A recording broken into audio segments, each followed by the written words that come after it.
The Royal Botanic Gardens, better known as Kew Gardens, is widely recognized as one of the leading centers in the world for advice and action on aspects of plant and fungal conservation.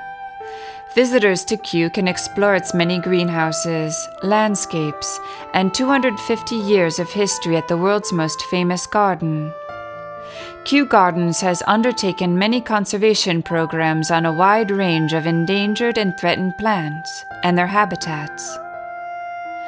Kew's collection of more than 30,000 different kinds of plants is the most diverse collection of living plants in the world. 1 in 8 of all flowering plant species grow here. As early as the 16th century, the land that is now Kew Gardens began to be developed into what it is today, in large part due to royal influence.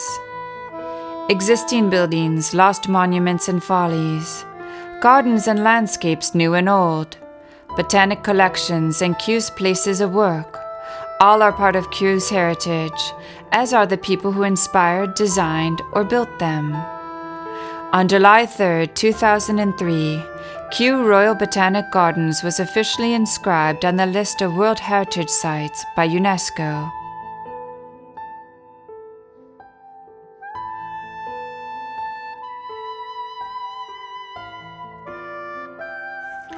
Kew Palace is the smallest and most intimate of the royal palaces.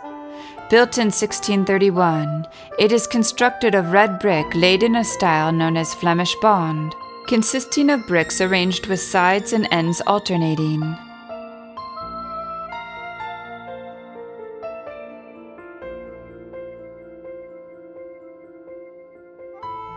Canadian geese, ducks, and various species of birdlife wander freely in the gardens, much to the delight of visitors.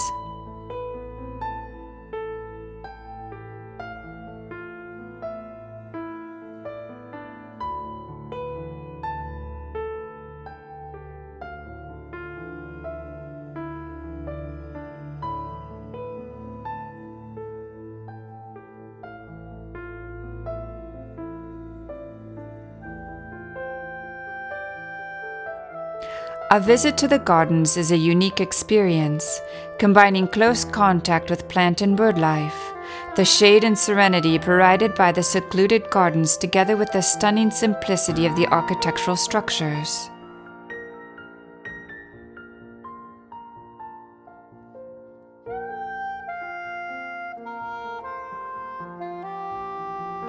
King William's Temple stands on a mound on Cherry Walk, in between the Palm House and Temperate House. It was built in 1837 for Queen Victoria, in memory of William IV. The 2,000 square meter area to the west of the temple is planted to represent a typical Mediterranean natural habitat. Fashioned in Jacobean-style ironwork and supported by carved Portland stone pillars, the main gate comprises a double central gate and side openings for pedestrians. Decimus Burton was commissioned to design the existing main gate in 1841. Completed in 1846, the resulting construction, with its royal coat of arms and floral motifs, were more fitting for a garden in the midst of becoming an important national botanical institution than the previous gate. Kew's Pagoda was completed in 1762. The 10-story octagonal building tapers, with successive floors from the first to the topmost, being 30 centimeters less in diameter and height than the preceding one. The original building was very colorful. The roofs were covered with varnished iron plates, with a dragon on each corner. There were 80 dragons in all, each carved from wood and gilded with real gold. Built by Richard Turner to Decimus Burton's designs in the 1840s, the Palm House is Kew's most recognizable building. It has gained iconic status as the world's most important surviving Victorian glass and iron structure. The Palm House was designed to accommodate the exotic palms being collected and introduced to Europe in early Victorian times. The project was pioneering, as it was the first time engineers had used wrought iron to span such large widths without supporting columns. This technique was borrowed from the shipbuilding industry, and from a distance the glasshouse resembles an upturned hull. The result was a vast, light, lofty space that could easily accommodate the crowns of large palms. The palm house creates conditions similar to tropical rainforests. About 70% of all palm species are found in tropical rainforests, one of the most threatened habitats on Earth. Around a quarter of the palms planted here are threatened in the wild, as are more than half of the cycads, the so-called living fossils of the tropics. The palm house also contains many plants of great economic significance, grown for their yields of fruits, timber, spices, fibers, perfumes, and medicines. Plants are grouped together in geographical areas, except in the center, where the tallest specimens need the extra height of the dome. The elegant design of the palm house, with its unobstructed space for the spreading crowns of the tall palms, was a perfect marriage of form and function.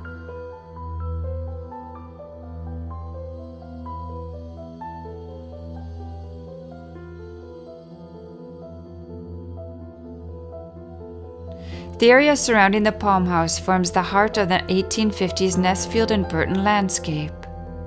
Small plots of open lawn and formal flower beds vie for attention, along with an ornamental lake, clumps of mature trees, and open vistas.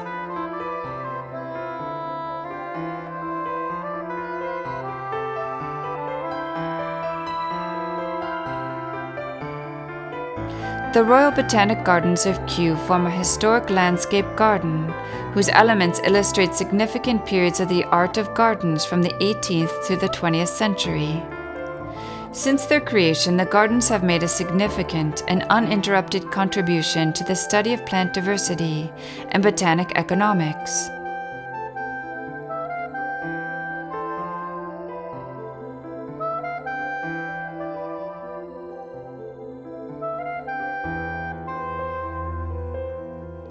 The Princess of Wales Conservatory was commissioned in 1982 to replace a group of 26 smaller buildings that were falling into disrepair.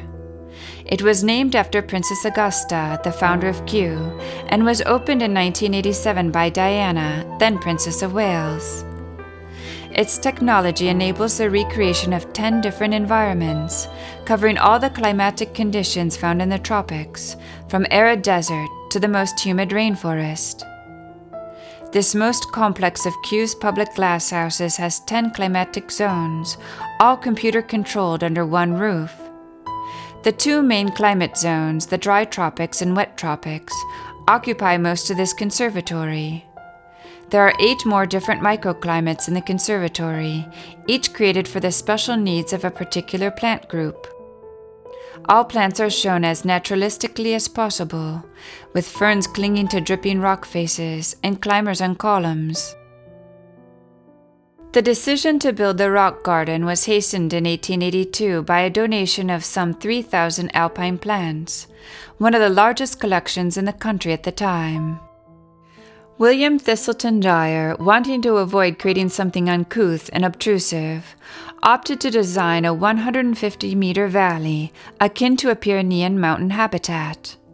At its center was a winding path, simulating a natural watercourse.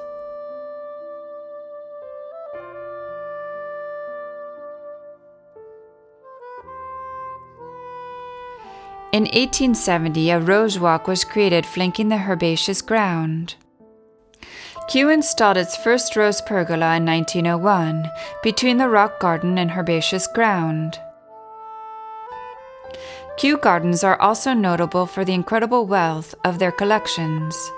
The 19 collections are divided into 3 main categories: the collection of conserved plants, the collection of living plants and genetic resources, and the documentary and visual reference collections. These collections, highly exhaustive, diversified, and of very high quality, are used in various ways for teaching, research, medicine, and conservation.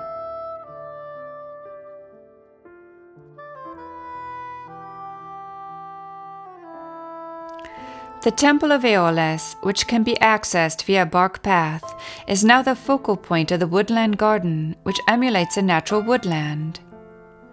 covering 4,880 square meters and extending to a height of 19 meters. The Temperate House is the largest surviving Victorian glasshouse in the world. With voracious Victorian collectors bringing back ever more species from around the globe, Kew needed somewhere to house its growing collection of semi-hardy and temperate plants, a situation leading to the construction of the Temperate House in 1859. Kew's Temperate House is still arranged according to Decimus Burton's original plan. The south wing and octagon are home to African plants. The main rectangular hall housed subtropical trees and palms, while the north wing and octagon contain temperate plants from Australia, New Zealand, Asia, and the Pacific. A boiler in the nearby stable yard helps keep the temperature to a minimum 18 degrees Celsius year-round, while the sun provides a little extra warmth for the heat-loving South African plants at the southern end of the glasshouse.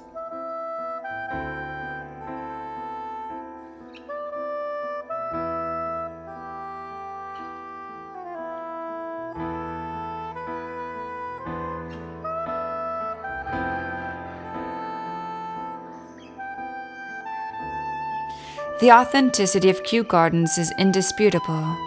Its 44 listed monuments are important historical buildings that reflect the stylistic expressions of various periods. They have retained their authenticity in terms of design, materials, and functions. The past, present, and future are so closely interwoven in each of the landscaped garden areas that it is sometimes difficult to separate the artistic achievements of the past in terms of the landscape design of the different period.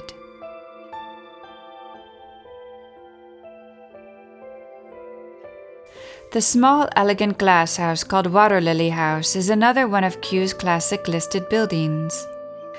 Located opposite the northern entrance of the Palm House, its square glazed structure encloses a circular pond spanning 11 meters. It was completed in 1852 specifically to showcase the giant Amazon water lily, now called Victoria amazonica, which had first been encountered by European botanists in South America at the beginning of the 19th century.